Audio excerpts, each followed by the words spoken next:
የአዲስ አበባ መኪና ሲመጣ ምን ያደርጋሉ? ሌሊት ይወጡና እንደዚች ይሄ ያው ገንዘብ ከፍሎ ለመሄድ ትራንስፖርትም ስለሌለ እንትኑ ወንበር ስር ተደብቆ ነው የሚሄዱት። ማን ነው የሰጠ ካልኩኝ ባሉካ ነው የሰጠኝ አለ። እንዴ ማን ነው ባሉካ አልኩኝ። ደላላ ራሱን የቻለ ለካ ይሄን ስራ የሚሰራ አለ። አንዴ ሰብስቦ ሌላ ይሄ ማይሆን ተስፋ ነው የሚሰጧቸው። አዲስ አበባ ብትመጡ እንዲ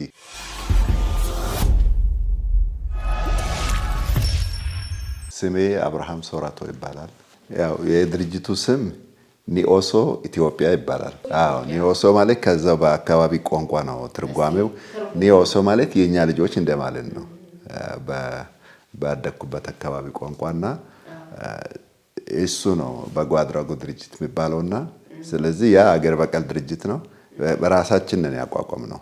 በእርግጥ ሂስትሪው ከድርጅት ሆኖ ከመምጣቱ በፊት እኔ ሞር በግሌ ኢንቮልቭ አድርጌ ልጆችን አግዝ ነበር። እዛ የተወለድኩበት አካባቢ አንዳንዴ ማረፍ ስፈልግ ወደ ቤት ነው የሚሄደው።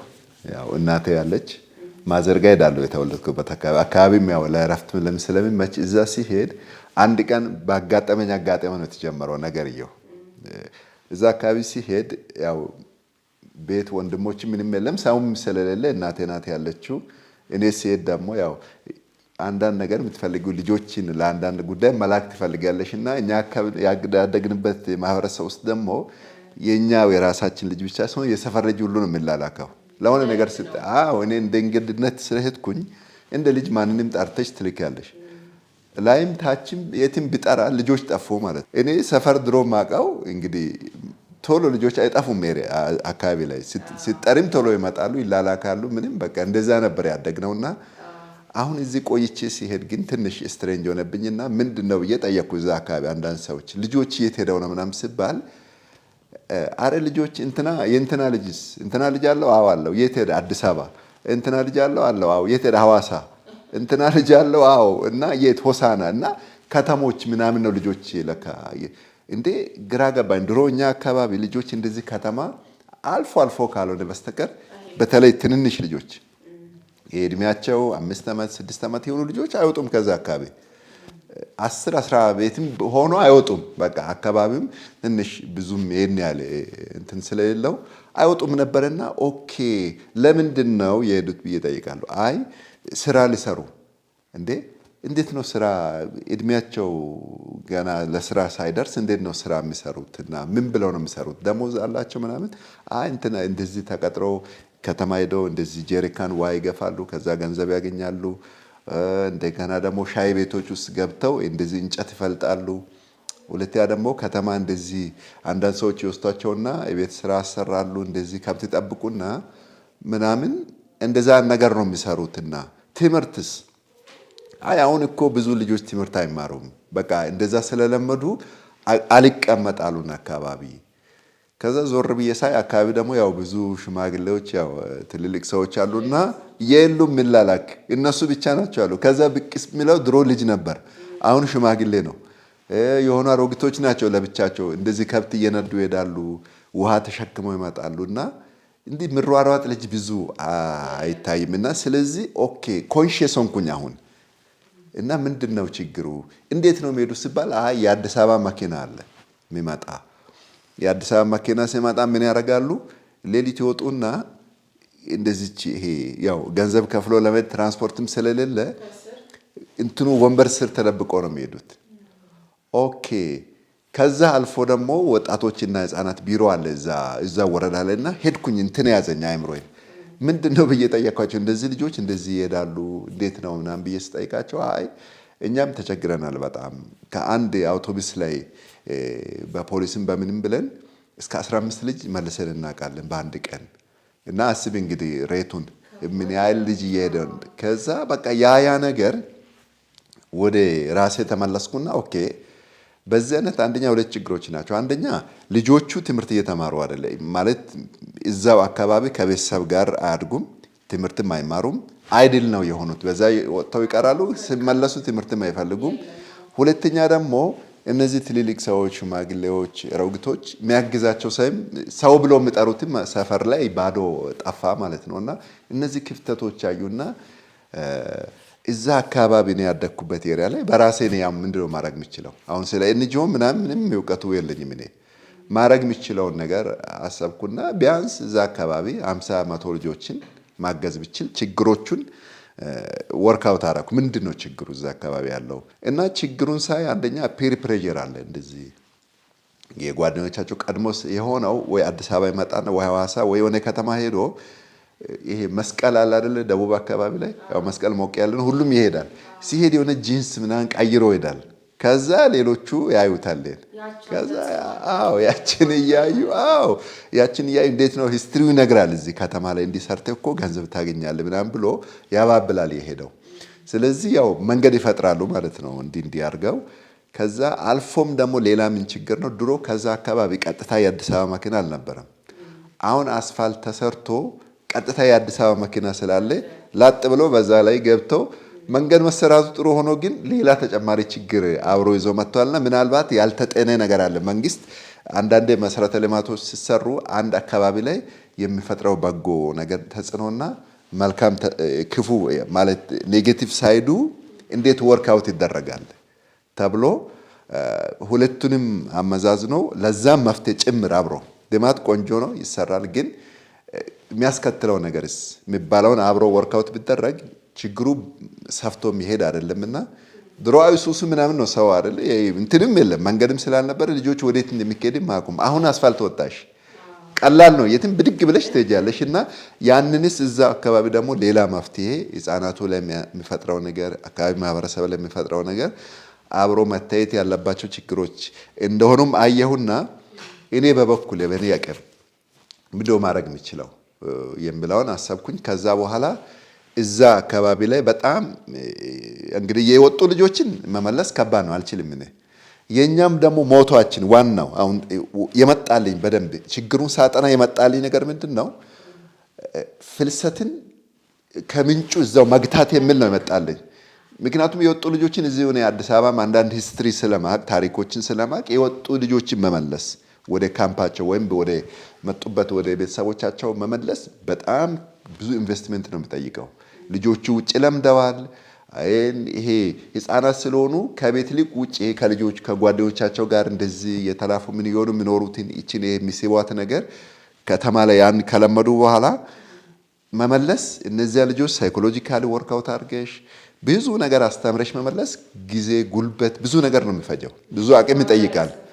ብዙ ዋጋ የሚያስከፍል ነው ውጭ ለምደዋል ኦሬዲ እነዚህ ልጆች ገንዘብም ስለለመዱ እነዚህ ልጆች መልሰሽ አሁን ያለ ገንዘብ ማስቀመጥ ትምህርት ቤት መልሰሽ ማስገባት ከባድ ነው የሞከሩትም ብዙ ያልተሳካላቸው ሰምቼ ስለማቅ ኦኬ ይሄን ነገር እንዴ በቀላሉ እንዴት አድርጌ ነው መክታት የሚችለው ያኛው ከባድ ነው አሁን ያልኩሽ ፓርት በኔ አቅም እንደግለሰብ እቺኛዋ ግን ቀላል ነገር ትመስለኛለች ብዬ ምንድነው ያሰብኩት ጠየቁኝ ልጆቹ ምንድነው ስፔሲፊካል ችግራቸው እዛ አካባቢ ትንሽ ልጆችን ወላጆቻችንም ስለይክ አይ መስከረም ላይ ትምህርት ሲገቡ አንደኛ የሚያስቸግረን እንደዚህ ደብተር ካሽ ወዲያው ክረምት አካባቢ እዛ አካባቢ አሁን ካሽ ያስቸግራል ገንዘብና ትምህርት የሚገባው ደግሞ በጋ እህል ምናምን ቡናው ሳይደርስ ቀድሞ መስከረም አካባቢ ነው ደብተር የሚገዛው በዛ ሰዓት ላይ ደግሞ ገበሬዎቹ ካሽ እጃቸው ላይ ገንዘብ አይኖርም እዛች ክፍተት ላይ ደግሞ ልጆቹ ወዲያው የሆነ አንድ ወሬ ከሰሙ ትምህርት ቤት ደብተር ካልገዛልኝ ወይም ልብስ የሆነ ምናምን ካልገዛልኝ ብለው ላጥ ብለው ይወጣሉ ማለት ነው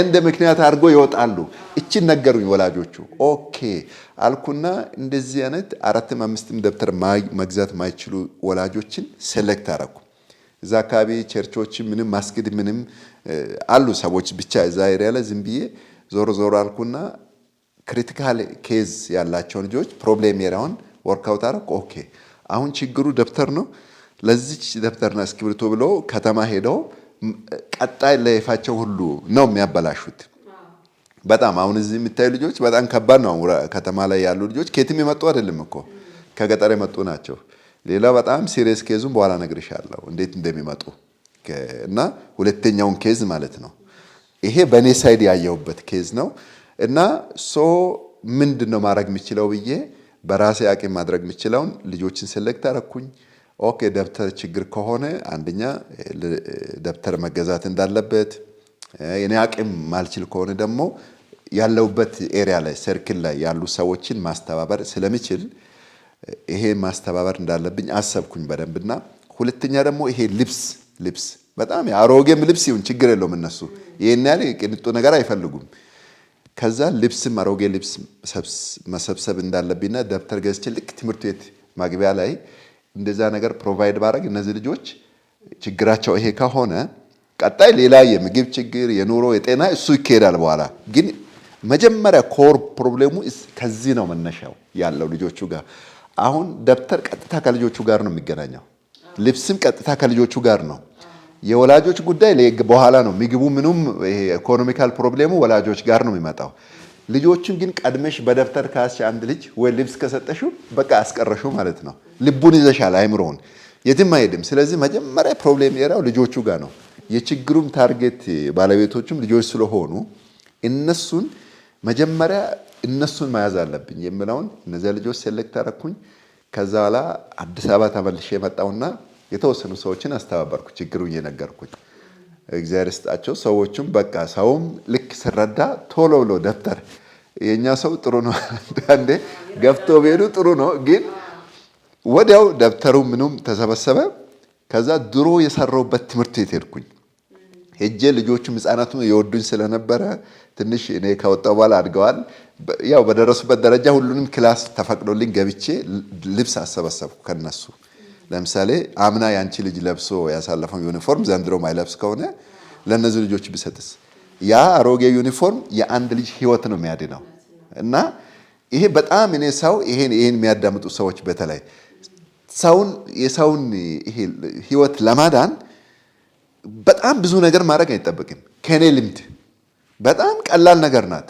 ለኛ ከምንም የማይቆጠር ነገር ግን እዛ ጋር የብዙን ሰው ህይወት ያስተካክላልና አይቻለሁ ፕራክቲካሊ ከዛ ይሄ ተሳካልኝ ትምህርት ቤት ሄጄ በኩንታል ነው ብዙ ልብስ ሰጡኝ ድሮ የሰራውበት ከዛ አዲስ አበባ ነው እኔማ ያው እዛ ያው ከአዲስ አበባ ነው እኔ yes ስለዚህ አዲስ አበባ መምጣት የጠቀመኝ እዚህ መኖሬ ስለዚህ ማህበረሰቡንም ስለለመድኩኝ ሐሳቤንም ማስረዳው ጆሮ የሚሰጠኝ ሰው ስለነበረ ብቻ አረኩና ሄድኩኝ እነዚያ ልጆች ሰጣዋቸው አካባቢ ላይ ወላጆችን ሰብስቤ ችግሩ ያለበትን ሌሎች ችግሮችን ወርካውት አረኩኝ ምንድነው ቀጣይ ችግር ያለውን ያው ወደፊት የሆነ ነገር ካለ ወላጆችን ጭምር ለመርዳት ማለት ነው ብቻ እነዚያ ልጆች እዛው ትምህርት ቤት እዛው ፊደል ይሄ የሚቆጥሩበት አለ ገጠር ላይ የሆነ ቤተክርስቲያን ምናምን አካባቢ ላይ ማህበረሰቡ ያስተባብርና ትምህርት ልጆች ፊደል ይማራሉ እዛ ያው አዲስ አበባ የተደራጀ ኬጂ ምናምን የላቸውም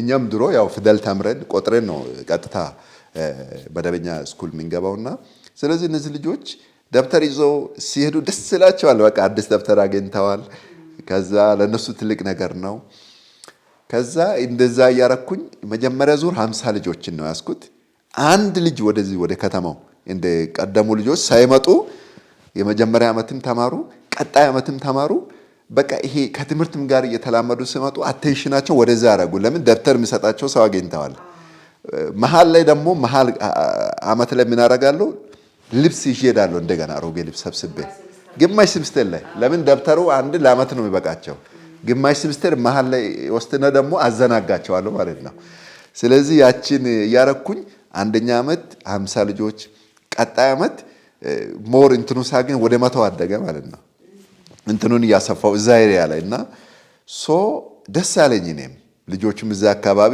ልክ እኔ ደግሞ ከዚህ ሲሄድ ሁሉም ያውቁኛል ያው ሲጀ ስለመሰጣቸው መጣ ነው ምሉት የሆነ ነገር ይዤ እንደሚሄድ ስለሚያስቡ ከዛ እስከ 200 ልጆች ደረስኩ ማለት ብቻ እንድንድ ያልኩኝ እና በእርግጠኝነት እኔ ከያዝኳቸው ልጆች መካከል እኔ ምናልባት 5% ከዛ በኋላ ወደ ከተማ ወጥቷል ብዬ አላስብም ለምን ልጆቹ ሲሄድ ሁላቸውም ቪዚት አደርጋለሁ አያቸዋለሁ አሉ አሁንም ሲሄዳሉ ቀጣይ ዓመትም ሲሄዳሉ ከዛ በቃ እነዚያ ልጆች እዛው ፊደሉን ጨርሰው ወደ መደበኛ ትምህርት ቤት ሄዱ የኔ ልጆች ከዛ በኋላ ልጆቹ ወደ 200 ምናምን ሲገባ አቅሜን የሚፈታተን ነገር መጣ አሁን በቃ ቀጥታ ያው እስከዛ ድረስ ከሰው ገንዘብ ጠይቄ ምናምን አላቅም አሁን ገንዘብ የሚያስፈልግበት ሰዓት መጣ እኔም መላለሳለሁ ያው የትራንስፖርቱ ችግር የለም ራሴ ከፍዬ ስለሚሄድ ከዛ አሁን ቀጥሎ ግን እንደ ድሮ ሰውን በእያንዳንዱ ሰው ይሄን ልብስ አምጣ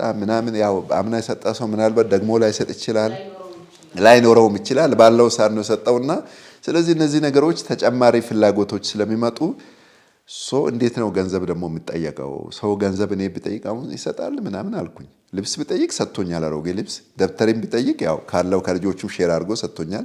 ገንዘብ ብጠይቅ ሲባል ሰው ላይ ሰጥ ይችላል።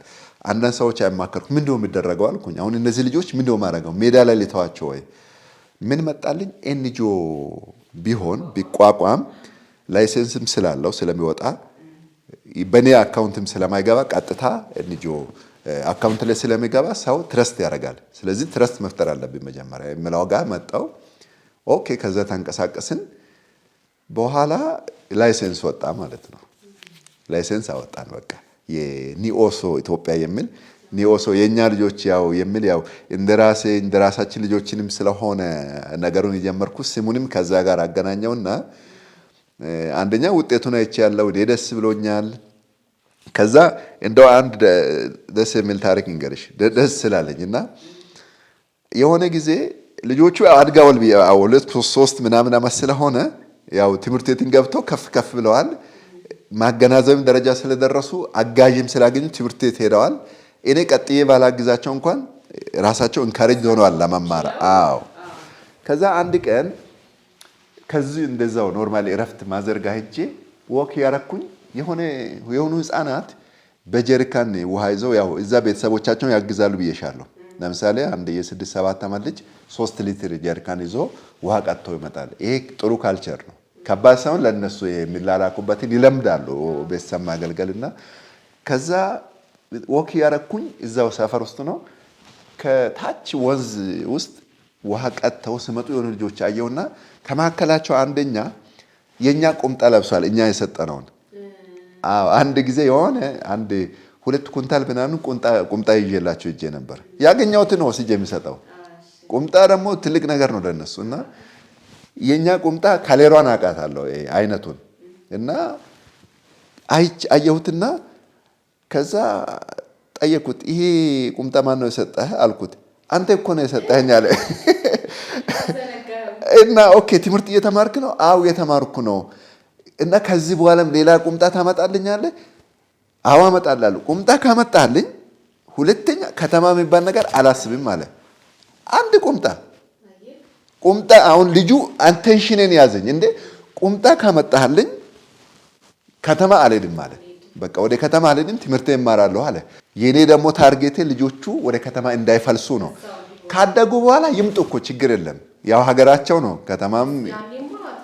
አዎ በቃ ቢያንስ አስራዎቹ ቤት በመጣ እኮ አንድ ልጅ በቀላሉ ቪክቲም አይሆንም እኮ። እነዚህ ልጆች እኮ በጣም ነው የሚያሳዝኑሽ። እና ይህ ህፃን ያለኝ ነገር ለማን ሊተንፍስ? ነገር ለብቻዬ ነው የሰማሁት። እኔ ደግሞ በቃ አንተ ነህ የሰጠኝ ቁምጣውን፣ ደግሜ ሌላ ቁምጣ የምሰጠኝ ከሆነ እኔ ከተማ አልሄድም ትምህርቴን እማራለሁ። እና እንግዲህ እንደዚህ አይነት ያሉ ህፃናት ስንት ናቸውና እንደው አንዳንድ ቁምጣ ለነዚህ ህፃናት አንዳንድ ቁምጣ እኔ አይከብደኝም። በአመት እኮ 10 ቁምጣም እኮ ልሰጥ እችላለሁ። እኔ አንዳንድ ቁምጣ ለአንድ ልጅ በአመት ሰጥተን ስንት ልጅ ማዳን እንችላለን? እዛው ላይ ልጆቹ አንደኛ ከተማ ሳይፈልሱ ከተማ ላይ ያለውን እነዚህ አሁን የምናውቀው ነገር አለ ዘርዝረን ማንጨርሳቸው እነዚህ ችግሮች ላይ መጥቶ ሳይወድቁ የጉልበት ብዝበዛ አሁን የሰው ዝውውር የሚባለው ነገር ውስጥ ሳይገቡ ወላጆቻቸው ጋር ተጠብቀው ስሪባቸውም የጠማቸውም በሆኑ እዛው ተጠብቀው ወላጆቻቸው ጋር አድገው ራሳቸውን ችለው እንደው ነገ ያው በራሳቸው ጊዜ ራሳቸውን ባወቁ ሰዓት ከተማ ማምጣት ይችላሉና እነዚህ ልጆች በአንድ ቁምጣ ማዳን እንችላለን። አንድ ልጅ ብዙ ነገር ሳናረግ አሁን ይሄን ነገር ስናወራ ሰው ትልቅ ነገር እርዳታ ሲባል አሁን ሰው ትልቅ ነገር ነው የሚያስበው አይደለም። 2 ሰው 3 ሰው 4 ሰው አንድ ሰው እኔ ብቻዬን እንግዲህ ይሄን ያክል ልጅ እኔ እኮ ሀብታም እኮ አይደለም። አሁን ስታይ ፊቴን እንደው ፊቴም እንደ ሀብታም ያስመስል አላቅም። እኔ አይደለሁም። እኔ ማዘርጋ ሄጄ ያየሁት ነገር ነው ታች ያደረገኝ። እኛ ባደግንበት ዘመን ከኛ አካባቢ አንድ ልጅ ወደ ከተማ ፈለሰ ሄደ ተብሎ እኛ ሰምተን እናቅም። ዘመድ ቤት ሄደ ሲባል ነው ህፃን የምናውቀው። እዚህ ደግሞ ልክ ከዛ በኋላ ድሮም እናውቃለን ከተማ ላይ ያሉ ልጆችን ኮንሺየስ ሆኜ ማየት ጀመርኩ። ልጆችን ሳይ የኛ አካባቢ ልጆች ናቸው አብዛኞቹ። በተለይ ከዚህ ከደቡብ አካባቢ በወላይታ በዚህ በሆሳና መስመር ብዙ ልጆች ይመጣሉና ይህኛ አካባቢዎች ናቸው አያቸዋለሁና እንደው አንድ ቀን ደግሞ ሌሎች እንደዚሁ ነገሩ እንትን እያለ ሲመጣ ያው ሙያዬም ጉዳይም ሆኖ ሲመጣ የኔ ጉዳይ መሆኑ ሲገባኝ አንድ የሆኑ ህፃናት መንገድ ላይ እነዚህ ሚዛን ተመዘን ልጆች አይተሻል ተመዘን ብሉ አንዳቸውን አንዱን ህፃን እዛ ጋር አገኘሁት ወደ ካሳንቺስ አካባቢ ነው አገኘሁትና ይሄ ሚዛን ማን ነው የሰጠህ ካልኩኝ ባሉካ ነው የሰጠኝ አለ እንዴ ማን ነው ባሉካ አልኩኝ ባሉካ ማለት ለካስ ሚዛን ብዙ ሚዛን ገዝተው ገንዘብ ያለው ሰው ብዙ ሚዛን ወይም 50 60 ሚዛን ይገዛና እነዚህ ህፃናት ከዛ ከገጠር ትንንሾቹን ይሄ በራሳቸው ማስተዋል ማይችሉትን ያመጣቸዋል እነዚህ መንገድ ላይ የሚታያቸዋል ያመጡና ስራ ትሰራላችሁ ገንዘብ ታገኛላችሁ ብለው አባብለው ነው የሚያመጡት ከዛ የሚያመጣ ደግሞ ደላላ አለ ደላላው ያመጣና የሆነ ቤት ውስጥ ነው የሚያስቀምጧቸው መኖሪያ ይሰጧቸዋል የሆነ አንድ ቦታ ያመጡና ሚዛን ያደላሉ እነዚህ ልጆች በቀን ሚዛኑን እየሰሩ ውለው ዲል አላቸው እና ከሚዛኑ በቀን የና ያክል ወይ 50 ብር ለባሉካው ነው የምታስገቢው ያ ህፃን የቀረውን ምንድነው የሚሰጥ ያልኩት አይ በቀን ለባሉካ 50 ብር ነው የሚሰጠው አለ ይሄን ሰርቼ አንተስ አይ እኔ ከዛ የተረፈውን ካገኘው ካላገኘውም ደግሞ ቡሌ ይሄ በየሆቴሉ በር ላይ ለምኜ ወይ ከመኪና ላይ ከሰው ለምኜ ከዛ ይበላለሁ አለ ከዛ ደላላ አንደኛ ከዛ የሚያመጣ ደላላ አለ እዚህ ጋር ተቀባይ የሆነ ሰው ያለ ከዛ እነዚህ ልጆች የጉልበት ብዘባዛቡን ተመልከት እሺ ጉልበቱን እንኳን ይበዝብዝ እንበል ልጆቹን አጉሮ አንድ ቦታ ላይ እድሜያቸውን ፊውቸራቸውን ሁሉ አባላሽቶ ሰውየው ከነሱ ላይ ገንዘብ ያገኛል ማለት ነው ማለት ጭካኔውም አንዳንዴ ገደብ አለ እኮ አንደኛ ዜጋሽ ነው ከዜግነት ያለፈ ደግሞ ሰውነሽ ሰብያዊ ሰውነሽ ልጅ ነገ አንቺ ልጅ ትወልጃለሽ ያንቺ ልጅ ቢሆንስ ይሄ እንዴት ነው አንድ የ5 ዓመት 6 ዓመት ልጅ ሚዛን ላይ ነው ቀን ሰርቶ በፀሐይ እንደዚህ የተቃጠለ ውሎ ማታ እኔ 50 ብር ወይም 30 20 10 ብር ይሁን ለኔ ሚዛኑን ሰርቶ አምጥቶ ቢበላ ለኔ ይዋጥልኛል ጎሮሮዬ እና እንደዚህ ሌላ ደግሞ ለካስ ክሪቲካል ይሻል አሁን እኔ ጉዳዩ ጋር እየገባው ስመጣ ለካ ሌላ ታሪክ አለው ነገሩ እና ህፃናቱ ወደዚህ ከተማ ሲመጡ በራሳቸው ፈልሰው ብቻ አይደለም የሚያመጡት ከኛ አካባቢስ ቅድም እንዳልኩሽ አንዱ ከሌላው ጋር እየተያዘ አንዱ ህፃን ከሌላው ጋር እያለ በኢንፎርሜሽን መጡ ከሌላው አቅጣጫ ደግሞ የሚመጡ ልጆች ደላላ ራሱን የቻለ ለካ ይሄን ስራ የሚሰራ አለ አንዴ ሰብስቦ ሌላ ይሄ ማይሆን ተስፋ ነው የሚሰጧቸው አዲስ አበባ ብትመጡ እንዲ ከዛ ስትመጪ ደግሞ ኮንሲኩዌንሱ ደግሞ ሌላ ነው ሌላ ታሪክ ነው አንደኛ ህፃናቱ በራሳቸው ሳይኮሎጂካሊም ኢሞሽናሊም ፊዚካሊም ብዙ ነገር ተጎተው ነው የሚያድጉት እነዚህ ልጆች ለምሳሌ ሃንግ የሚሰሩ ልጆች ተመልከች ከተማ ላይ ሃንግ የሚያደርጉ ልጆች አንደኛ ከቤተሰብ ውጭ ስለሚያድጉ ይሄ ሰብያውነት ምናምን የሚባል ነገር ጉዳያቸው አይደለም ስነ ምግባሩም የለም አንቺ ምንም ተጎጂ አንድ ስልክ ለመውሰድ ህይወት ያጠፋሉ ከተማ ላይ ያለው አሁን ፍርሃት ይሄ ዘረፋ ምናምን የሚባሉ ለምሳሌ ሰው የሚገሉ የሚባሉ እኔ በእርግጠኝነት አብዛኞቹ ከፋሚሊ ጋር ያደጉ አይደሉም እንደዚህ ከተማ ይመጡና በራሳቸው አድጋሉ የውጭ ልክ እንደ ዱር እንስሳ ማለት ነው አሁን ይሄ ቤት ውስጥ የሚያድግ እንስሳና በዱር ያለውን ተመልከች ካንቺ ጋር ይሄ ሪራዩ ምንም የለም አይደል እንትን ነው የሚሆነው አውሬነት አለና እነዚህ ልጆች ውጭ ነው ማህበረሰቡን ጨካኝ አድርጎ ነው የሚቆጥሩት ውጭ ስላለ በተለይ ውጭ ሀገር ላሉት ነው የመልእክት ውጭ ሀገር አውሮፓ አሜሪካ አውስትራሊያ የተለያዩ ሀገር ላይ የሚኖሩ ሰዎች እነሱ ጋር አክሰሱ ስላለ ነው ምን አለ ውጭ ሀገር ሄደንበት መሃል ላይ ባጋጠመን ችግር ስላቆምን ማለት ነው እነዚህ የተለበሱ ልብሶች የህፃናት ልብሶች መንገድ ዳር ነው ውጭ የሚከመረው ባስኬቶች አሉ አይ ቲንክ እና እዛ ላይ ይከመራሉና እነዚያም ባስኬት ላይ የሚከመሩ ልብሶች አብዛኛው አዲስ የሚባሉ ናቸው ከኛ ሀገር አንፃር ማለት ነው እነዚያን እኛ በኮንቴነር ማምጣት እንችላለን ላይሰንሱ ስላለ ህፃናቱን ስለምናግዝ በቀላሉ ወደዚህ መቀበል ተቀብለን ብዙ ልጆችን መርዳት እንችላለንና ተራ የሚባሉ እነሱና ደብተሮች የነዚህ የትምህርት መሳሪያዎች ደብተር እስክሪብቶ ቦርሳዎች እነዚያ ነገሮችን ማሰባሰብ ብችሉ ውጭ ሀገር ስፔሻሊ ዲያስፖራ እዛ ኤሪያ ያሉ ሰዎች ያ ማሰባሰብ ብንችል እኛ ከገንዘቡም በላይ እነዚያ ነገሮች አስተባብረው ቁሳቁሱን እኛ ጋር ማድረስ ቢችሉ እነዚያ ነገሮች ናቸው ቅድም ብዙ ስራ የሰሩት ልብስ፣ ደብተር፣ ቦርሳ ትልቅ ስራ ነው የሰራውና ፕራክቲካሊ ስላየሁት ነው። አክሰሱ ያላቸው እዛ ስላሉ አልፎም ኢትዮጵያ ውስጥ ያለውም ቀላል ነገር ስላልሆነ አዲስ አበባ አካባቢ ያሉ ሰዎች ልብሶችን በተለይ አምና ልጆቻችሁ የለበሱት ልብሶች አትጣሉ፣ ግድ የለም ብዙ ያልተጎዱ ልብሶችን ሰብስቡና እኛን ኮንታክት ያርጉ። ደብተርም እስክሪብቶ ሲገዙ ቢያንስ ለልጆቻቸው 1 ደርዘን ቢገዙ 2 ደብተሯን 1 እስክሪብቶ ለኛ ድሮፕ ብታረጉ ጎረቤቶቻችሁ የምታዩትን ዘመድ ማድረግ ማይችል ሰው ዘመድ ጋር ቢያስተባብርና እኛ ጋር ድሮፕ ቢያደርጉ እነዚህ ነገሮች አሰባስበን በጣም ብዙ ነገር መስራት እንችላለን። እንደገና ደግሞ እንደዛ ነገሮች እንሰራለን ብለው ሀገራችን ተመልሰን በተለይ ውጭ ያሉ ሰዎች እንሰራለን እያሉ ግን አክሰሱና አካሄዱን ማያውቁ ሰዎች ካሉ እኛ መንገዱ አለን።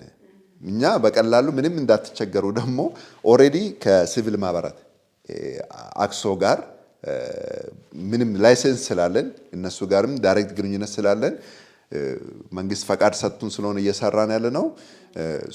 ከኛ ጋር ኮሙኒኬት ማድረግ ቢችሉ እንደ እኛን አሊያም ደግሞ አጋር ድርጅቶች አድርገው ከኛ ጋር አብረው መስራት ቢችሉ ሁለተኛ ደግሞ ብዙ ፕሮጀክት እያላቸው ፕሮጀክቶችን ለማስኬድ ደግሞ ብዙ ጊዜ ቢዚ ሆኖ ፕሮጀክት ሳይጨርሱ አመት ይዘጋሉ። ብዙ ድርጅቶች እነ ዩኒሴፍ፣ ዩናይትድ ኔሽንስ፣ የስደተኞች እና ሰብአዊ መብት ጉዳዮች እነሱ በጀት እያላቸው በጀቱ ሳይጨርሱ ይዘጋሉ ብዙ ጊዜ። ይሄ ለምንድን ነው? እንደኛ ያሉ ትንሽ ኤንጂኦዎች የነሱን በጀት ተቀብለው ሰርተው ሪፖርት ያደርጉላቸዋል። በዛ መልኩ እኛ ማግኘት የሚፈልጉ ከሆነ የኛን አድራሻ በእናንተ በኩል ማግኘት ይችላሉ። እንግዲህ ከዛም አልፎ አገር ውስጥ ያሉ ደግሞ እንደዚህ ተጽዕኖ መፍጠር የሚችሉ ሰዎች እንግዲህ በተለይ ያው እኛ ሀገር ያሉ አርቲስቶች ሚዲያ ላይ ያሉ ሰዎች ናቸውና እነሱንም ይጋብዛለሁ። በተለይ ኢቢኤስ አካባቢ እነ ዮኒ እነ ዮናስ ኢቢኤስ አካባቢ ያሉ ታዋቂ ዘፋኞች አሉ። እነ ጸደኒያ ይሄን መስማት ብችልና ኢንቮልቭ ቢታረግ በደንብ እንደነሱ ያሉ ሰዎች ከኛ ጋር አብረው ገብተው መስራት ከቻሉ በተለይ ማስተባበር ላይ አብረውን ከሆኑ ሐሳባችን በደንብ ብዙ ለብዙሃኑ ህዝብ ማድረስ ከቻሉ ድምጻችንን አብረን ከነሱ ጋር ብዙ ተጋግዘን መስራት እንችላለን ብዬ ነው ምለው። እንግዲህ እናንተም በተቻለ መጠን እንግዲህ ሐሳባችንን ለሌሎች ባገኛችሁ ቦታ ሁሉ ላይ አድርሱ እንላለን። ይሄ ነው እንግዲህ ያለኝ ሐሳቤ። እናንተንም በጣም አመሰግናለሁ እስከዚህ ድረስ መታችሁ የኛን ድምጽ ለማሰማት እንግዲህ ከኛ ጋር ይሄን ኢንተርቪው ስላደረጋችሁ። ከዚህ በፊትም ያው እናንተ ናችሁ በእናንተ ኢንተርቪው ምክንያት ያው ብዙ ሰዎች ከኛ ጋር አብረው ኢንቮልቭ አድርገዋልና ስለዚህ በዚህ አታቆሙ፣ ወደፊት እናንተም ቀጥሉ እላለሁ። አመሰግናለሁ።